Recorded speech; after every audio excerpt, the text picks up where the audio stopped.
Tanvi, she has been a part of our drama team, बहुत ही अच्छी कलाकार। All the best।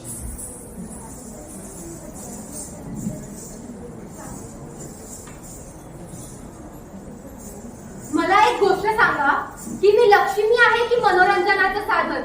कारण जर मी लक्ष्मी आहे तर ती गलिच्छ नजर का, आणि जर मनोरंजनाचं साधन तर मग मी मंदिरात का? दिवस डिसेंबर 16, 2012। तसा तर तो दिवस रोज सारखाच। मी लवकर उठले, नाश्ता केला, आईबाबांचा आशीर्वाद घेतला आणि मग ऑफिसला गेले। दिवस खूप चांगला गेला। मग विचार केला की चला मित्रासोबत एखादी मूवी बघायला जाऊ। मूवी खूप छान होती आणि मी खूप खुश, पण रात्र खूप झाली होती। मग मीच बोलले की चला रिक्षाने जाऊयात, कारण बसने जाऊयात, कारण रिक्षा काही मिळत नव्हती। मग आम्ही बसमध्ये चढलो आणि तिथून सुरू होती माझी ती गोष्ट, जी गोष्ट ती कोणत्याही मुलीला ऐकायची नसते आणि बघायची नसते, पण मी मात्र अनुभवली। ते ओरडणं ते कोणी ऐकलं असेल किंवा नसेलही, पण जाणवतं मात्र प्रत्येकाला। जे रक्ताचे डाग ते रस्त्यावर नाही तर माझ्या मनात पडले होते। बसमध्ये चढताच मला काहीतरी विचित्र वाटू लागलं। मला असं वाटत होतं की काहीतरी होणार आहे, काहीतरी चुकीचं घडणार आहे, पण नेमकं काय ते समजत नव्हतं। पण शेवटी घडलंच। बसच्या लास्ट सीटवर बसलेली ती 4-5 मुलं आणि त्यांची ती गलिच्छ नजर। मी माझ्या मित्राला बोलले सुद्धा की चल ना, आपण नको या बसमधून जायला, चल आपण पटकन उतरून जाऊयात। तो शेवटी बस थांबायला गेला सुद्धा, पण त्या मुलांनी त्याला घेरलं, इतकं मारलं की मी घाबरले।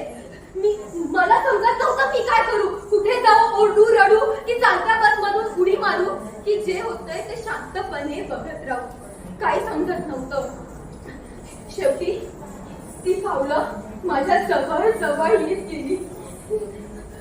जे ती नजर माझ्या शरीराकडे एकटक बघत होती ती माझ्या जवळ आली आणि मी काय करायचं, आज त्यांनी माझे हात धरले आणि त्यांनी माझे पाय, काही समजत नव्हतं काय करू। मी म्हणले प्लीज प्लीज मला सोडून द्या, प्लीज प्लीज मला सोडून द्या, मला घरी जाऊ द्या। पण माझा आवाज त्यांच्या कानापर्यंत पोहोचलाच नाही। कसा पोहोचणार, कारण त्यांच्या वाचण्यानी त्यांच्या डोळ्यावर पडदे लावले होते। तेच पडदे समजा कानाऐवजी डोळ्यांवर लावले असते तर ही वेळ माझ्यावर आलीच नसती।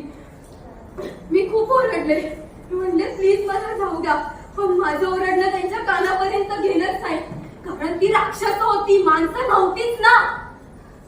मग शेवटी जेव्हा त्यांना वाटलं की मी आता मरणार, तर माहितीये त्यांनी काय केलं, फेकून दिलं, रस्त्यावर मरायला फेकून दिलं।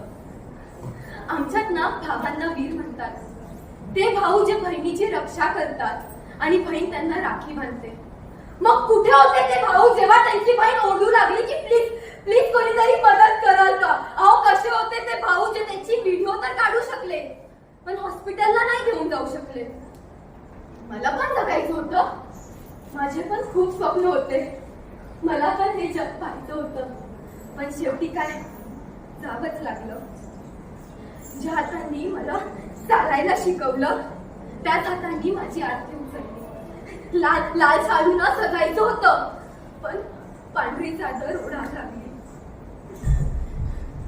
पण तुम्ही लोकांनी तर स्टोरी स्टेटस तर ठेवलेच होते, अहो कॅन्डल मार्च सुद्धा केला होता, पण त्यांनी झालं तरी काय? कुठे होता माझा न्याय? अहो काय होता माझा न्याय? तुम्ही काय सांगाल? मी सांगते, तुम्हाला वाटलं माझी इज्जत गेली, बलात्कारी ते होते, बलात्कार माझा झाला आणि इज्जत गेली माझी, कस काय? मी तर अजून ती बापाची लेक होते ना, अहो आईनं दिलेले संस्कार तर अजून पण माझ्यात होते, नाही दिसले तुम्हाला? नाही दिसले? अहो कसे दिसणार? आजपर्यंत जेव्हा जेव्हा महिलांचा अपमान झाला तेव्हा तेव्हा महायुद्ध झालं। फरक एवढाच की तेव्हा एक द्रौपदी होती आणि आता तिसरं घर सोडून एक द्रौपदी, तर युद्ध तर होणारच। पांडवांमध्ये नाही तर क्रूरता आणि मानवतामध्ये जिंकणार कोण याचा तुम्हीच विचार करा।